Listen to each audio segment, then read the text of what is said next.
Greetings, sacred clients. I am Kirby Clark Ellis, Master Massage Therapist, board certified in therapeutic massage and bodywork. To close out the year, I am doing a series of videos on informed consent, body regions. In this Massage Monday, we're talking about foot massage.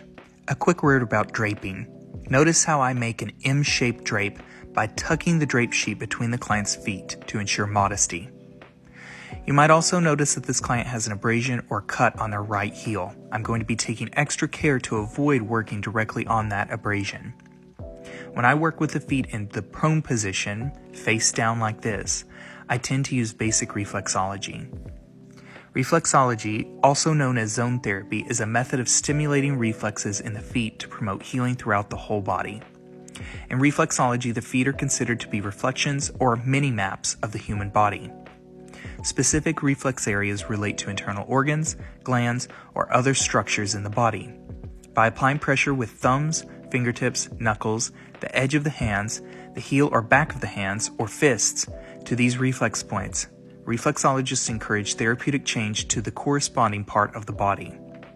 I am not a reflexologist. I do not have certifications or licenses specifically in reflexology, and I don't market myself as such. But as a massage therapist, reflexology is within my scope of practice, and it's something I like to provide for anyone who will let me touch their feet. There are 3 specific reflex points I like to include as part of my general footwork, and these include the shoulders, the neck, and the low back. The most recognized name in reflexology is perhaps Eunice Ingram. Eunice was a physician staff therapist who trained in zone therapy and used it with her clients. In her approach, feet were thought to be the best to access these reflex points due to their sensitivity. Eunice was the first to map the entire body onto the feet, and for this reason she is largely credited as developing reflexology. In reflexology, the feet are thought to be perfect microcosm of the human body. The instep or arch of the feet matches the natural curve of the human spine. To speak in terms of anatomy, the feet are an extraordinarily complex structure of joints, muscles, bones, and nerves.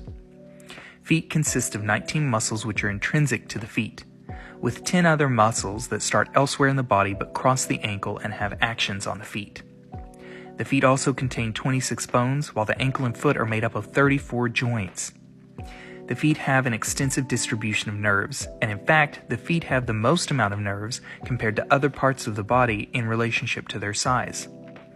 Due to their position in the body, the feet send considerable amounts of postural information through mechanoreceptors using the central nervous system. Sensory and motor regions of the brain devote a large portion of the brain to the feet. Foot massage can provide a high degree of manipulation for the central nervous system, which encourages relaxation and parasympathetic responses. The feet are also the most distal part of the body, so blood can tend to stagnate and can lead to swelling. Keep in mind that the feet bear all of our body weight. Any dysfunction in the feet can result in compensation patterns throughout the rest of the body, like a chain of dysfunction.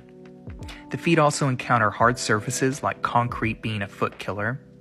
They encounter uneven and jarring surfaces, such as rocks, or Legos, or even glass. They encounter inappropriate footwear, and the feet encounter poor posture. The feet are often our first interaction with the world around us. They serve our bodies in an often thankless, abused, and neglected relationship. Let's talk about informed consent. The feet are considered a body region that requires informed consent because some clients either have an aversion or phobia of their feet. The feet might also have hypersensitivity or a propensity for ticklishness. For this reason, lighter work with liberal amounts of massage lubrication can be abrasive and ticklish for sensitive clients. Deeper, broader, slower, and drier pressure is a better option to approach with sensitive clientele. The best approach to any footwork is applying pressure and joint movement. Pressure will stimulate circulation, lymph, nerves, and reflexes, while joint movement will stimulate larger nerve fibers and joint mechanoreceptors. Combining pressure with joint movement results in a shift in the proprioceptive and postural reflexes, which floods the central nervous system with data and leads to parasympathetic dominance or relaxation. In my experience when working with the feet, clients generally have a shyness or embarrassment about their own feet. But I believe in body positivity and shame-free massage. That means for every part of the body, including the feet. You never have to apologize for the shape your body is in when it gets on my massage table. And you don't owe the perfect feet, whatever that means, to anyone besides yourself, least of all your massage therapist. A lot of clients, and even some therapists, worry about cleanliness of the feet. While cleanliness and hygiene are important and highly appreciated by your therapist, by the way, don't get bogged down with this idea that feet are inherently dirtier than other parts of the body. For example, there are a lot of dirtier things you do with your hands that you don't do with your feet. Generally, you don't push elevator buttons or use door handles, you don't handle money, and you don't use the bathroom with your feet. The hands encounter a lot more common surface areas and cross-contamination risks than the feet do. The feet get a bad reputation. The feet are often neglected. They provide stability, support, and postural information, known as proprioception, or where the body is in relationship to space. They do all of this for everything else our bodies do. Feet are our foundation. Our feet do a lot of hard work for us day in and day out.